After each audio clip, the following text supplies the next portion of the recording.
When I first started teaching in the Ivy League, I had very high expectations. These are the kids that are the cream of the crop of our educational system. They get the highest GPAs, the highest SATs, the most AP courses. These are the smart kids, right? And so I was very excited to work with them. I soon learned and saw some things that I didn't expect. I noticed that my students could take any test and get an A. Any test I could give them, they could take it and get an A. I noticed that if I gave them instructions for the assignment, they could ace the assignment.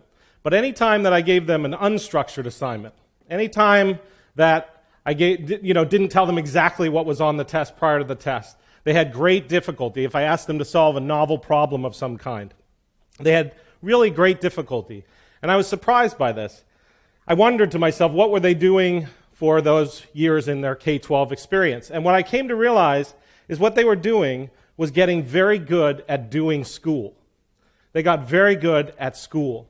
And I was worried that this skill wouldn't transfer to being good at life, that those skills might not be transferable. My kids could win at the game show Jeopardy! They were full of information. They had encyclopedic recall of facts. But they weren't knowledge able. They didn't have an ability with knowledge that they could take information and structure it and do something with it to solve a novel problem. In a word, they couldn't think. So, what is thinking? What does it mean? What do we mean when we say thinking? Thinking is simply a process of structuring information and doing something with it. Taking information, structuring it, organizing it in such a way to do something meaningful with it. Now, there are a number of different types of thinking, major types of thinking. There's creative thinking, critical thinking, there's systems thinking, interdisciplinary or scientific thinking, and there's also emotional intelligence or pro-social thinking. Now, these are all wildly important thinking skills. All students need to know them. We shouldn't discriminate among them. Of course, our schools don't discriminate among them. They're killing all of them equally. Now, this problem that the problem of students getting to college and not being able to think is an educational problem. It's rooted in education, but it has global effects. These global effects are not just seen by professors in classrooms. They're seen by everyone. Parents worry that their students don't have the common sense skills to make it in life. Teachers worry that what they're doing in the classroom isn't preparing kids for life. And businesses and CEOs, when they're interviewed, they consistently complain that the applicant pool is not ready for the workforce. Of course, as citizens and voters, we can see the 24-hour news cycle, polls, and even presidential debates lacking in critical analysis and thinking. And who among us hasn't wanted to, at least once, throttle a customer service person for their thoughtless automaticity? This problem starts with education, but it has global implications. How many of you have played with Legos? You played with them as a kid? I played with them as a kid, and when I got them, they were in a bucket, right? They came in a big bucket. There were no instructions. You threw them out on the floor, and you were able to make whatever you wanted. You could make a bridge. You could make a house. You could make a pterodactyl if you wanted to. Well, that's not how they come today. Today, it's dependent on instructions. They come in a box like this, a kit like this, and it's very dependent on the child reading the instructions in order to build the kit.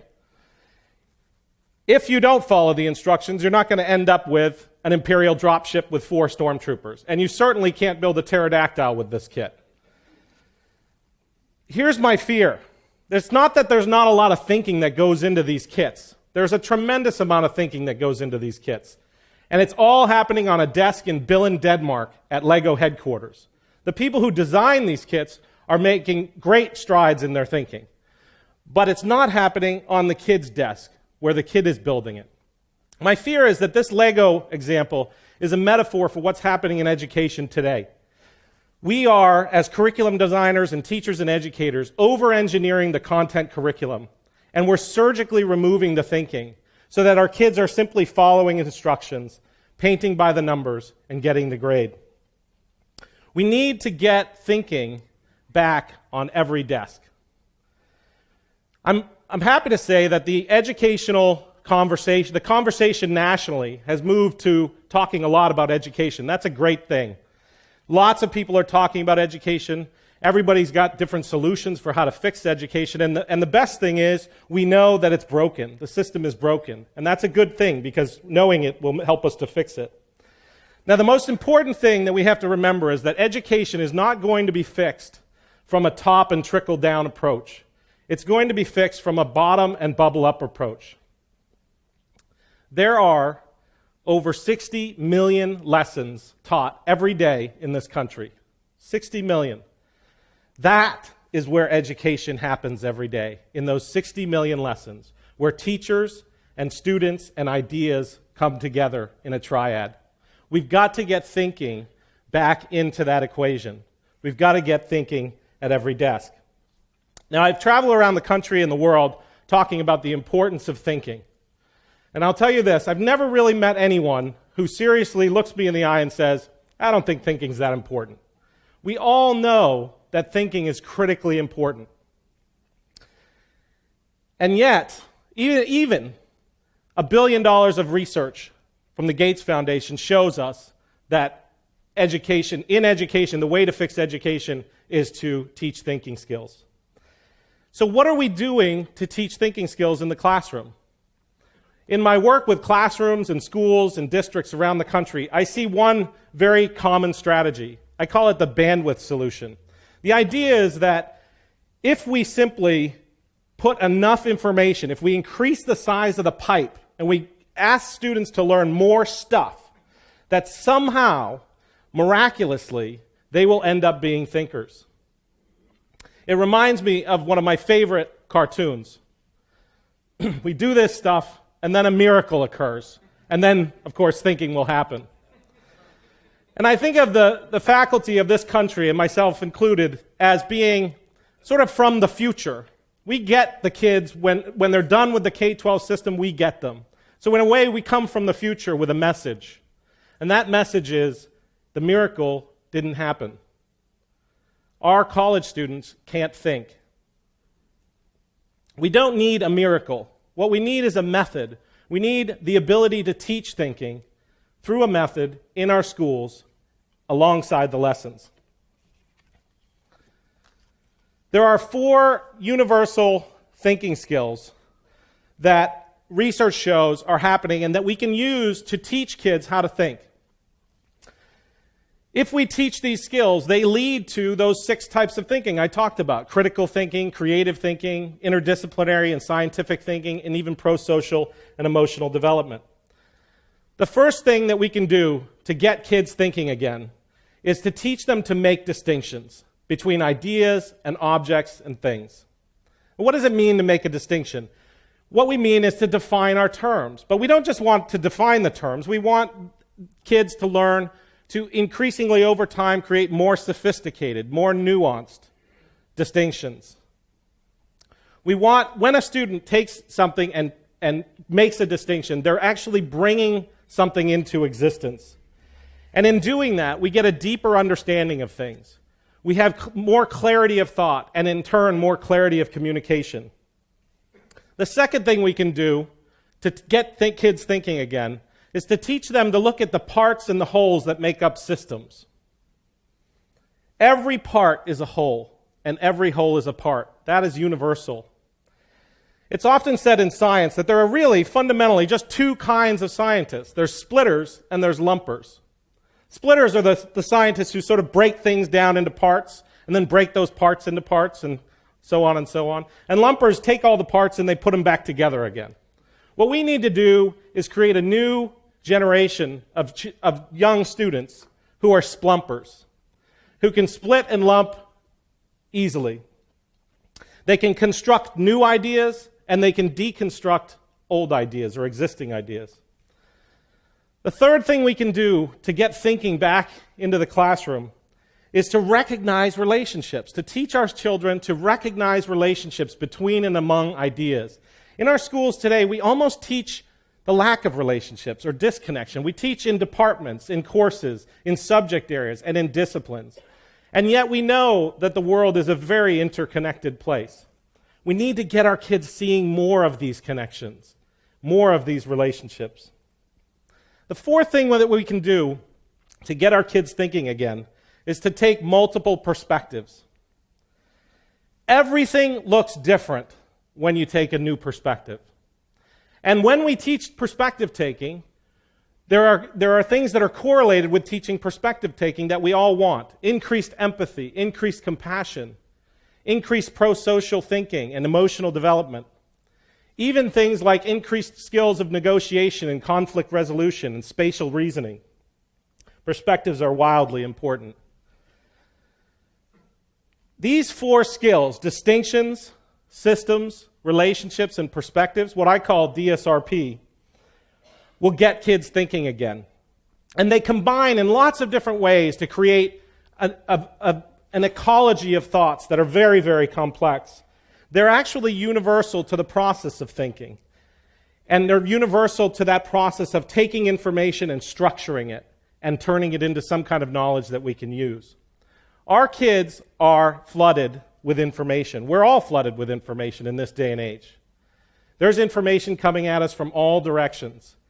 The number one thing we can do for our children is give them the tools to structure that information in meaningful ways so that they can do something with it.